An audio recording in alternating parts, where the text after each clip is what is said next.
Selamat berjumpa kembali dalam layanan audio Sahabat Seperjalanan. Hari ini adalah hari Selasa 24 Juni 2025. Tema renungan saat teduh kita dengan judul Berbeda Tanpa Bertengkar. Firman Tuhan terambil dalam 1 Korintus 12 ayat 27 sampai dengan ke-31. Kamu semua adalah tubuh Kristus dan kamu masing-masing adalah anggotanya. Allah telah menetapkan dalam gereja pertama para rasul, kedua para nabi, ketiga para pengajar, selanjutnya mereka berkarunia untuk membuat mujizat, untuk menyembuhkan, untuk melayani, untuk memimpin, dan untuk berbicara dengan berbagai jenis bahasa lidah. Apakah mereka semua rasul atau nabi atau pengajar? Apakah mereka semua mendapat karunia untuk mengadakan mujizat atau untuk menyembuhkan? Atau untuk berkata-kata dalam bahasa lidah, atau untuk menafsirkan bahasa lidah. Jadi berusaha memperoleh karunia-karunia yang lebih penting, namun aku menunjukkan kepadamu jalan yang lebih utama lagi. Mari kita berdoa. Bapa yang di dalam surga, di dalam keberbedaan justru dipanggil untuk saling melengkapi, untuk bukan saling bertengkar dan saling membenarkan diri. Dalam nama Tuhan Yesus kayak berdoa, amin.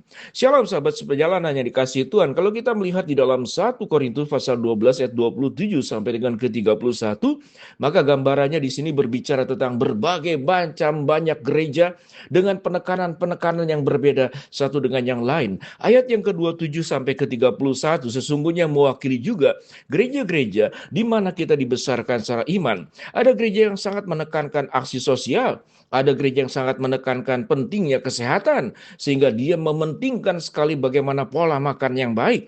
Ada gereja yang sangat mementingkan penyembahan, ada gereja yang sangat mementingkan penginjilan, ada gereja yang sangat mementingkan pengajaran, tapi ada gereja juga yang sangat mementingkan organisasi yang sangat rapih, yang tertata dengan baik, sistem kepemimpinan yang tertata sedemikian rupa. Di dalam bagian firman Tuhan dikatakan ada banyak karunia yang ada, yaitu para nabi, para rasul, para pengajar yang berkarunia melakukan mujizat, yang berkarunia menyembuhkan, yang berkarunia untuk melayani, yang berkarunia untuk memimpin, yang berkarunia untuk berbicara dalam berbagai jenis bahasa lidah. Tentu ini perlu kita pahami, bahasa lidah yang terdapat di dalam Kisah Rasul pasal kedua, yaitu tujuannya yang pertama kali adalah untuk penginjilan, di mana rasul-rasul berkumpul dan mereka tidak bisa berbahasa lain selain bahasa yang mereka kuasai. Namun di waktu Pentakosta itulah dia bisa menguasai bahasa yang tidak dikuasai sebelumnya dalam rangka untuk penginjilan. Ada juga karunia untuk melakukan berbagai macam mujizat. Tetapi ayat 31 dikatakan, jadi berusaha memperoleh karunia-karunia yang lebih penting, namun aku menunjukkan kepadamu jalan yang lebih utama lagi. Ayat 31 kalau kita berbicara tentang aku akan menunjukkan kepadamu jalan yang lebih utama lagi. Itu adalah ayat terakhir di dalam 1 Korintus pasal 12 yaitu ayat 31. Tetapi sewaktu kita melanjutkan pada ayat yang berikut, di sana berbicara tentang kasih dari ayat yang pertama sampai ayat-ayat berikut. Sehingga kalau boleh dikatakan apa yang lebih utama, seluruh karunia, seluruh kemampuan, seluruh kepercayaan yang Tuhan berikan, tetapi kalau tidak didasari oleh kasih, tidak didasari oleh motivasi yang baik, tidak didasari segala sesuatu hanya buat kemuliaan Allah, maka itu sedang mencuri kemuliaan Allah. Siapa yang bisa mencuri kemuliaan Allah? Pribadi kita bisa mencuri kemuliaan Allah.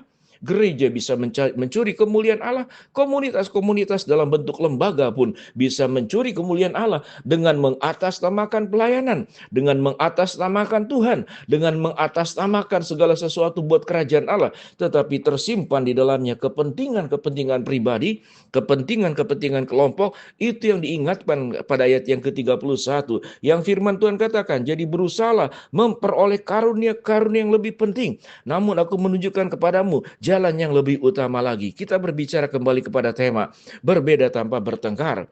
Tidak ada sebuah komunitas atau gereja manapun yang kemudian lengkap dan sempurna memiliki semua karunia. Kita tahu dengan jelas denominasi-denominasi yang ada bukanlah untuk bertengkar, tetapi untuk saling melengkapi, untuk saling belajar. Kita paham dengan jelas aliran gereja, gereja tertentu, ada penekanan-penekanan yang kemudian menjadi kelebihannya. Dan itu adalah bagian juga tentang banyak anggota tetapi satu tubuh, banyak gereja tetapi juga satu Tuhan yang sama, yaitu Kristus Yesus sendiri. Siogianya kita tidak lagi kemudian mengagung-agungkan pendeta kita, karena tidak boleh kita mengagungkan pendeta kemudian menggeser Kristus sebagai pusat daripada segala-galanya.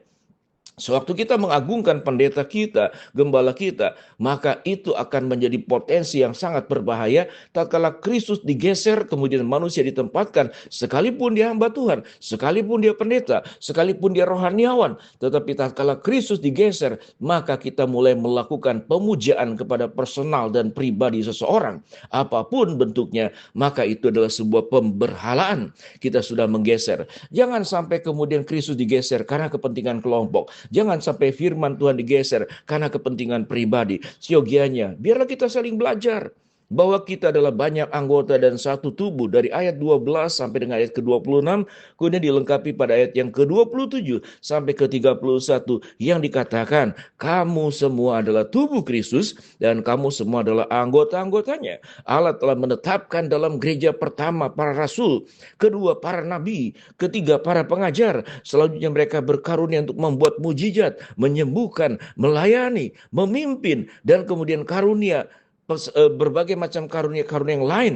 Dan firman Tuhan berkata pada ayat yang ke-31, jadi berusahalah memperoleh karunia-karunia yang lebih penting, namun aku menunjukkan kepadamu jalan yang lebih utama lagi. Apa itu jalan yang lebih utama lagi? Adalah tentang motivasi segala sesuatu hanya buat kemuliaan Allah. Sahabat seperjalanan, kalau kita melihat anggota tubuh Kristus, ada tangan, ada kaki, ada mata, ada telinga, ada mulut. Di dalam bagian ayat-ayat yang sebelumnya, itu adalah gambaran kekayaan, keberbedaan siogianya menjadi sebuah puzzle untuk menciptakan sebuah gambar, ya satu gambar yang kita persembahkan semata-mata hanya buat kemuliaan Allah, bukan kepentingan pribadi, bukan kepentingan tokoh rohaniawan, bukan kepentingan gereja, bukan kepentingan lembaga, karena kita didirikan di dalam satu tubuh yang sama dan Kristus sebagai kepalanya. Mari sahabat perjalanan kita saling mengasihi antar individu, juga dalam keluarga, di dalam pekerjaan, di lingkungan masyarakat. Semua adalah ciptaan Allah. Kalau kita berbicara ada anak Tuhan, ada yang belum percaya kepada Tuhan, tapi ingatlah, tidak ada manusia yang diciptakan selain oleh Tuhan. Semuanya diciptakan oleh Allah. Jadi artinya manusia semua diciptakan sesuai dengan gambar dan rupa Allah. Jangan kita merasa sudah menjadi orang percaya, kita yakin sudah mendapatkan jaminan keselamatan, kehidupan kekal, lalu kemudian memandang orang lain seakan-akan lebih rendah dari kita. Jangan juga kita diberikan karunia yang sedemikian spesifik, seakan-akan karunia kita lebih hebat daripada karunia yang lainnya. Semua karunia itu di hadapan Tuhan sama, tetapi yang menjadi berbeda, apakah karunia itu kita persembahkan untuk kemuliaan Allah, atau jangan-jangan karunia itu kita pakai hanya untuk kepentingan pribadi, mencari kemuliaan Allah, mencari popularitas, mencari kedudukan, mencari pengaruh, mencari pengikut, bukan membawa orang supaya mengikuti Kristus. Sahabat perjalanan, biar kita boleh belajar berbeda tanpa bertengkar, tetapi berbeda justru untuk saling melengkapi, untuk saling mengasihi, untuk saling belajar, untuk saling bertumbuh, sehingga Kristus dimuliakan oleh seluruh hidup kita, baik secara pribadi, baik oleh lembaga, baik oleh komunitas, baik juga oleh berbagai gereja dengan latar belakang yang tidak sama satu dengan yang lain, tapi kita punya firman yang sama, kita punya Tuhan yang sama, kita punya juru selamat yang sama, dan kita punya iman yang sama. Satu hari kelak nanti menantikan kedatangan Tuhan yang kedua kali. Dan satu hari kelak nanti kita punya rumah yang sama, yaitu rumah Bapa di surga. Mari kita berdoa. Bapa dalam surga, terima kasih buat kebenaran firman Allah yang kami pelajari. Hamba-Mu berdoa buat sahabat perjalanan yang sakit, Tuhan jamah sembuhkan, yang sedang menghadapi masalah, Tuhan bukakan jalan, yang sedang berdoa mengharapkan sesuatu, Tuhan kabulkan dengan waktu dan cara Tuhan yang terbaik. Di dalam nama Tuhan Yesus kami berdoa. Amin. Shalom. Tuhan memberkati kita semua.